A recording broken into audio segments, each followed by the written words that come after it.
Hey everyone, Troy Lambert here of the Plot Geek Academy, and today we're going to talk about sitting on 52 short stories.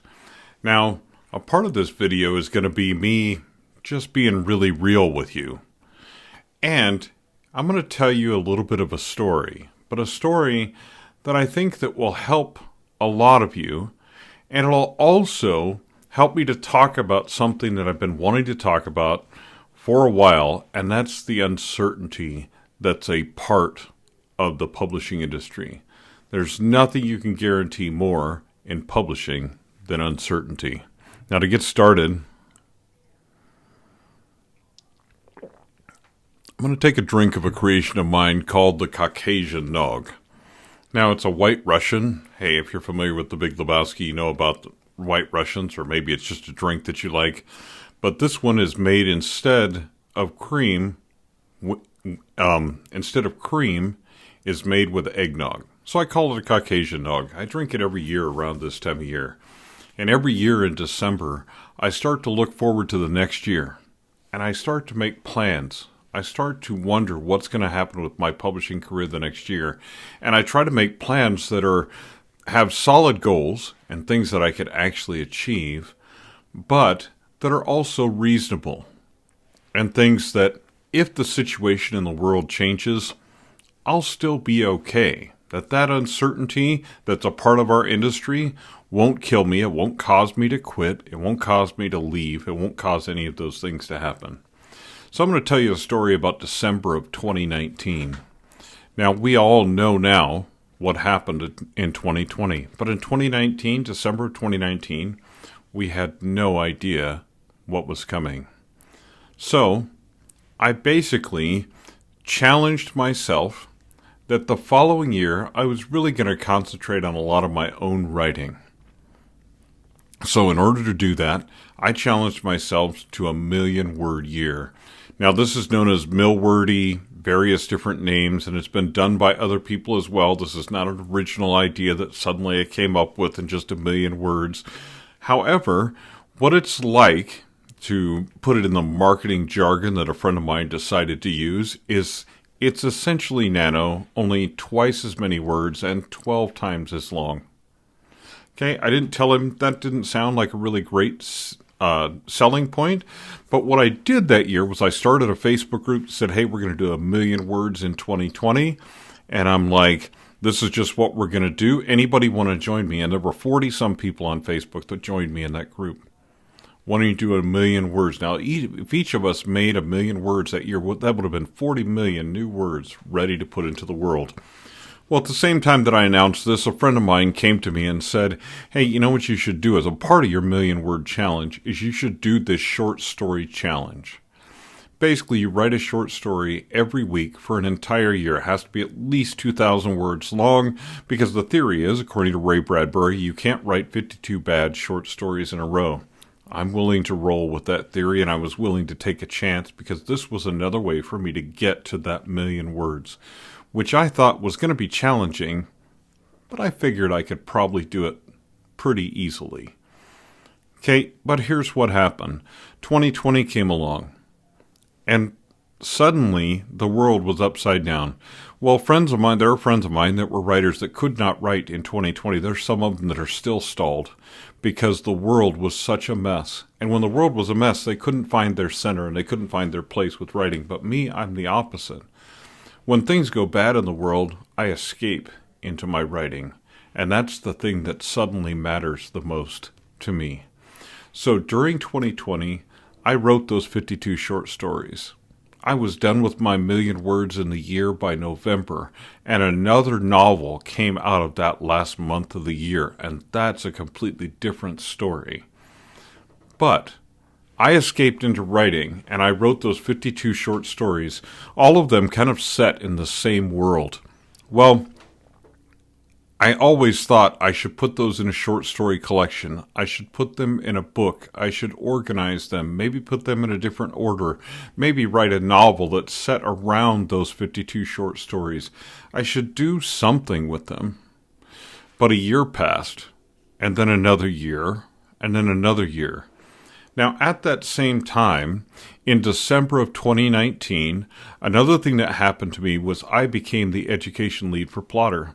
Now, I'd been working with Plotter on an informal basis for a long time, but that was the time when my employment and my working for my contract employment and my employment with Plotter initially took off.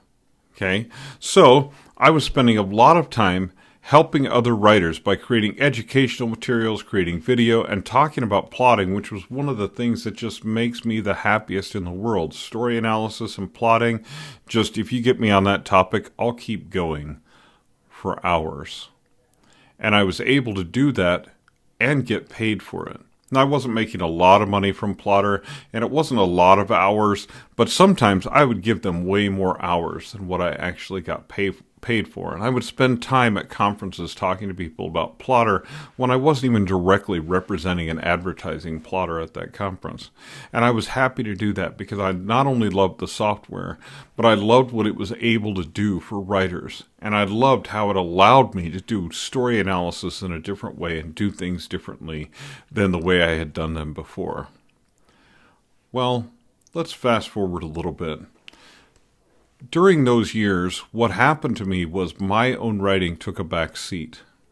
And a lot of that is because I was helping other writers, and I was spending time with them. So my production of books, of fiction books, slowed down. My advertising efforts slowed down. And I stepped back from that hard charging that I'd been doing in publishing, and instead I was spending time helping other people achieve their dreams. And that was really, really satisfying. But something started to go wrong, and I knew that things were not going to be the same soon. Some changes were happening at Plotter. I was hoping those changes would be much more for the positive than they were, but it didn't work out that way. But also, there was an itch inside me. There were stories inside me that I really wanted to tell and that I hadn't been telling anyone. And then, in the back of my mind, was something that said, you have those 52 short stories. You should probably do something with them. Well, as many of you know, September of this year, basically my time with Plotter ended, end of August, first part of September. No longer the education lead there. That was a huge disruption to my finances and to my writing life.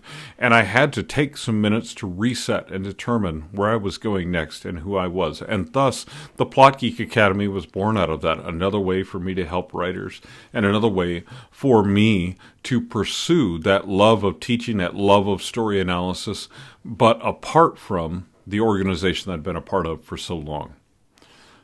But at the same time, it also offered me an opportunity. CJ and I had told people at the last event that we did for Plotter, which we had no idea would be the last event that we did for them, that we not only outlined a book live, but we were going to actually write and create that book. And we were going to release it on January 15th of next year. January 15th of 2025, depending upon when you're watching this. So we had set ourselves a hard deadline. We had put ourselves up against the wall and we said, hey, we're going to update you guys all the time with our progress about how we're doing on writing this book, which is titled Unreadable. And we're going to walk you through our entire process. And we've still been doing that, even though we left Plotter because we already had a pre-order set up. It was time, and we enjoyed it a lot, but it also got me back into story and writing and creating my own things. Well, then I went to the NINC conference in Florida in September of this year. Now, if you're not familiar with NINC, if you're not a member of NINC, NINC is a Novelists Inc. It's a professional writing organization. You actually have to be making a certain amount of money from your writing in order to even get into the organization. And they have a great conference in St. Petersburg, Florida, every year. So I went to that conference, but before I went to that conference, this guy reached out and contacted me from Spotify, and he said, hey man, would you like to meet up at NINC? And I said, sure, why not? I didn't know anything about why he wanted to meet up or what was going on, but I figured, hey, it couldn't hurt. I wanted to dive more into audio. As some people have pointed out, I have a good audio voice. There's some narration and some things that I could do, so I wanted to do that. Well, when I sat down with him, he told me about a program that Spotify was starting with short audio, short form audio, like short stories. And he said, hey, Do you have anything like that? And I said, yes. Yes, I do. In fact, I have 52 short stories that I've been sitting on for 4 years, wondering what I was going to do with them. Some of those I entered a couple of those in contests, and they actually won awards. There were some good short stories in there. And they were valuable, and there was something I could do with them. And now, this was a brand new opportunity. This was a brand new way for me to take those short stories that I hadn't done anything with and do something with them. I sat on those short stories for 4 years, not intentionally, not because that was what I wanted to do, but because of the circumstances that I'd put myself in. And when I came out of those circumstances, astonishingly, a lot of opportunities came along. Now, things are still tough, financially and personally. I'm still struggling with some things. And that's the part of me being real with you. But good things came out of this too. You see, 52 stories I hadn't done anything with suddenly have value to somebody that's not me. Somebody that has greater reach. Somebody that now we can take those stories and really put them into the world in a unique new way. We're going to release all of them audio first, one a week for the entire week next year, and there won't even be any print or any other stuff available until 2026. It's a long-term project. It's a big one that has tremendous potential. Did I plan that? No. That was luck. As I came out of a time when I thought some things in my career and my life were certain, and all of a sudden there was a huge level of uncertainty, something new came along. Now, is this audio short program going to work with Spotify? We don't know. Am I going to sell a lot of books or only a few books of those audio books? I don't know. That's a part of the uncertainty. But sometimes hanging on to those stories and then getting lucky and talking to the right person at the right time can give you something that's extremely valuable in the uncertainty that's publishing, and that's hope. You see, we write stories. We tell stories as storytellers to give other people hope, to change their lives, to give them opportunities, to escape whatever world they happen to be living in, and hope that someday there might be a better one. Or in the case of horror and some stories like that, going, well, I had a bad day, but it's not that bad. Right? We write to give people hope. I write to give myself hope. I escaped into writing in 2020 to give myself hope in a time that seemed pretty damn hopeless. Well, now, at a time that seemed pretty uncertain, pretty hopeless for me, where frankly, I thought about quitting.